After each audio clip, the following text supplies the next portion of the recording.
Welcome to Chillin' 101. We hope this video helps.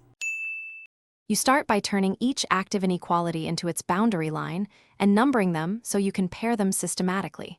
Once done, select every unique pair of constraint lines to intersect. This is the only way to generate candidate corner points. Make sure to include variable bounds like x greater or equal to 0 as separate lines. Work quickly but accurately.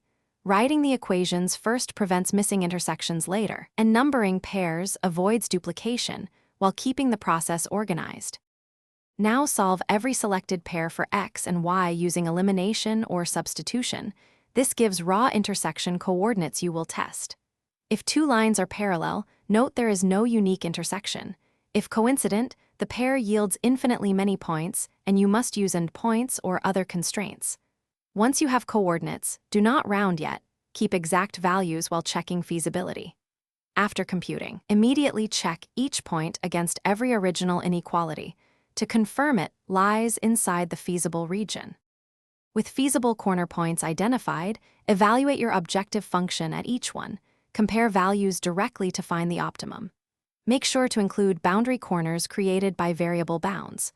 Once you select the best corner, verify uniqueness by checking nearby corners and edges. If two corners tie, inspect adjacent edge points or rays. Troubleshooting tip.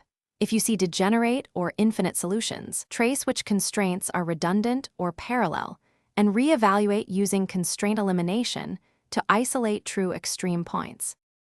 Thanks for watching. Consider subscribing if we helped you.